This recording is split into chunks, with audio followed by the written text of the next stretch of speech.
So we're at GDC and we've just had a first glance at a game called Bombshell that's out of Interceptor in Denmark and the rebirth of 3D Realms.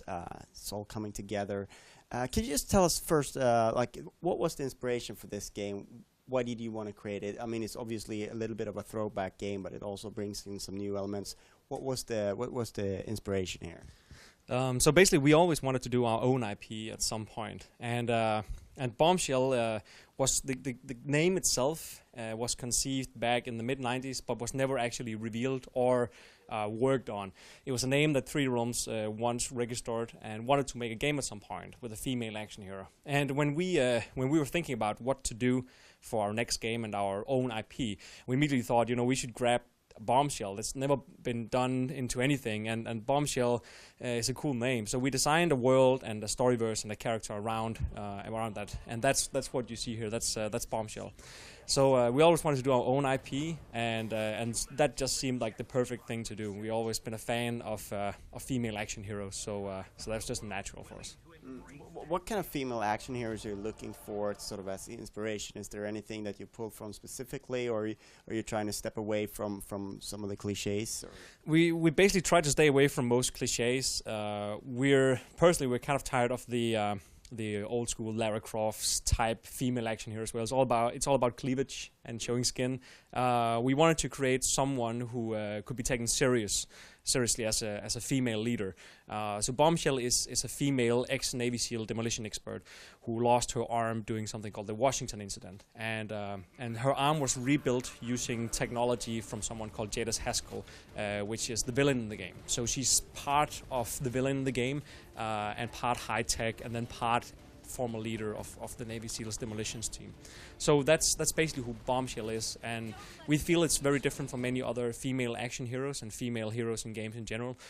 We take Bombshell and the story around the game very, very seriously, and we want to establish her as an action hero you can take seriously, instead of someone that's only about cleavage, as most female action heroes were, at least in the 90s in video games.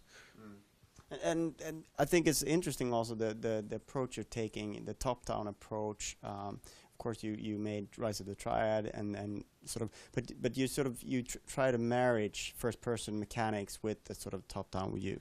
Yeah, so something we decided earlier was that whenever we make a new game in Interceptor, we want to try and challenge ourselves for the genre we never took before, and then bring something over from what we worked on previously. And we wanted to do a game seen from a new perspective, but playing as a first-person shooter and using first-person shooter mechanics.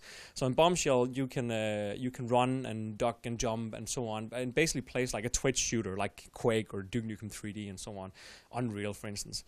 So it's extremely snappy and very, very fast-paced to play. On the other side, you have the isometric perspective in the game, and we designed the entire game around first-person shooter fidelity in terms of the graphics, and then we moved out the camera. I think the next generation allowed us to do that without sacrificing too big of a performance hit because of next generation consoles, which we're aiming for as well. But it is a heavy title in terms of performance. We're putting a lot of stuff in there, such as subsurface scattering on all the skin and tessellation, real-time reflections, and so on. But it allows us to do a lot of interesting things. Besides playing the game from a new perspective in a new way that's not really been done yet, we are also using it to do in-game cinematics, where we basically zoom in the camera and we have high-fidelity cinematics that we would previously just have pre-rendered, but we can actually do them in-game now without any loading screens and so on. So it adds a really great flow to the game, where you're running around and playing the game, and then the camera zooms in on the faces of the characters and you see them talk and have conversations, and you see all this action happening. Camera zooms out again, you're back in gameplay. That's something that we're really proud of, and something that we can do now that we couldn't do in the previous generation, without making the game look a bit blurry when you zoom in on the characters. So we're talking about the characters here. I think one of the greatest set of characters in the game are the weapons. Yeah. They have a lot of character, and even Bombshell's mechanical arm is sort of a character in the game as well, and her gun. And Can you tell us a little bit about sort of what you wanted to achieve with the weapons? Because I think that's one of the interesting. So we wanted to give all of her weapons a personality. So her arm can transform itself into 8 different weapons that each has its own tech tree. And the tech tree for each weapon has 10 different levels, which includes many different abilities for each weapon. So there's around 40 different weapon modifications in total that transforms your weapon into many different modes and firearms and so on. The arm itself is called Knuckles and has its own personality. So Knuckles talks to you throughout the game. It can also jump off and run around and basically act like a little drone and sentry arm. He has like awesome one-liners, and he's a bit of a maniac. He's a bit sick-minded, you know, the way he kills enemies and so on is it's a bit crazy. Bombshell also has her personal gun, which is called the Loverboy, which is a tri-gun, which is basically a 44 Magnum with 3 barrels, and she uses that whenever Knuckles jumps off to do something by himself, or whenever it gets really personal.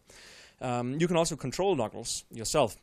So Bombshell will protect herself with the Loverboy, and then you can run around with Knuckles and solve tasks where Bombshell can't go. So for instance, if you have something where she can't crawl in, you can have Knuckles jump off and then control him into different areas and solve puzzles and so on. Each of the weapons are very unique. We have the Iron Maiden, which is the first weapon which has infinite ammo and can be turned into something called the Splinter that splinters out railgun shoots in all directions. You have something called the Mother Flagger, the PMS, the Shell Shock, Electrocution, or Firestorm, and so on. She also has bowling bombs. Since she's a former demolitions expert, she created her own bombs, which look like classic retro bombs with a fuse, but they're actually pretty unique. The bowling bombs themselves are intelligent. So they know that Bombshell is their mother, so you can throw them out, and they will seek after enemies, but if they don't find any enemies, they will basically seek back and jump back into your back. They can also transform themselves into what we call the Heart Attack, which basically opens up the bomb, and small drills will fly out and search for enemy hearts, and basically drill into the hearts and then blow them up. There's the Hive Bomb, where you have a mother bomb that basically blows into like little children, and these little children bombs will like going in all direction and try and hit enemies. So there's a lot of weapon variety. As I said, more than 40 different weapon varieties you can upgrade into in all these 8 different tech trees. So I got to ask you a little bit about the process coming up with these ideas. What was that like? Because it sounds like you're having a lot of fun trying to create these things. And what's the process like? The process when creating these things is to figure out how ridiculous and fun we can make every single weapon and ability. The most important aspect here when designing the game is to make sure that every single weapon and ability you have feels great together with the enemies of the game. So every enemy can be defeated using a combination of weapons and abilities. Besides the weapons, Bombshell has 4 abilities. The Mighty Punch, which is a super powerful punch she does with her arm that basically blows people in half. You can punch enemy troopers, and basically their legs will stand left on the ground and the rest of the body will fly back and hit a wall. There's something called the Slide. We have Hollow Shell. We have something called the Bubble Shield that you can activate with it. So combination of those abilities and the weapon modifications create a really great synergy in the gameplay. It's super fast-paced, and you have to react really quick and figure out what weapon to use, what ability to use. So these enemies deflect this weapon, but they have a weak spot below. So I throw a bowling bomb on them, jump over, Mighty Punch from behind, and so on. So it feels really, really great to play. It's a very, very hard and challenging game. It's a very long game as well. Very, very story-heavy game, but it's something we're extremely proud of. I noticed, of course, at the end of the trailer there was a date or a year. Where are you at in development right now, and sort of what's left to do, and the different versions, and etc. etc. So we're probably in pre-beta right now. We're basically content complete with the game. There's around 14 to 15 hours of gameplay throughout the entire story of the game. 4 different worlds you'll visit. We're currently polishing up everything, making everything match together. We're balancing all the elements and the RPG elements and the weapons and so on to feel really, really good together. But we're slowly getting there. We're aiming for mid to 2015 for a release of the game. It won't be another 15 years, I promise that. But we're aiming for mid 2015 for the release of the game. We're also planning on doing expansions. We're personally not big fans of $5 DLC, extra horse armor and stuff like that. We prefer the old-fashioned way where you get an expansion pack that's actually full of content, like a new episode and new weapons and abilities and characters and story and so on. So that's the plans further down the line. We're also planning on doing a great pre-order where there's a lot of great pre-order bonuses. We want to do everything from art books to we have Bombshell's dog tag, which you guys just got, which has all the press stuff on it as well. So there's a lot of things we want to do for the fans when bringing in a new character. We think it's required, since doing new IP today is very risky. People tend to go for the games they know, the big franchises they know, especially when you talk, when you're starting to move into AAA space. People are very franchise specific. They want to play their Assassin's Creeds and Call of Duties and Halos and so on. So bringing in a new character, we feel it's important that we do a lot to show that she's unique, and she has a lot of unique aspects that you don't find in any other games. And we want to supply that with a lot of great things for the fans, such as expansion packs and free extra content for the game and so on. And what's the idea with console? Is that something you're planning on day one, or will that come later? Or? It all depends. Right now we're in talks with both Sony and Microsoft.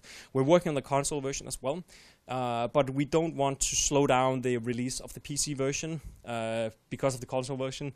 So when the PC version is done and ready, we'll release that. If that's the same time as the console version, we'll release it at the same time, but we want to get it out in the hands of people as fast as possible, get modding tools out there, get people started creating new levels and great content for the game, and then when the console versions are ready, we'll release those as well. But we are working on them, and we do have the dev kits at the office, and we are testing the game out and so on. So it's coming. All right. Thank you so much for your time. Yeah, thank you very much for coming and checking it out.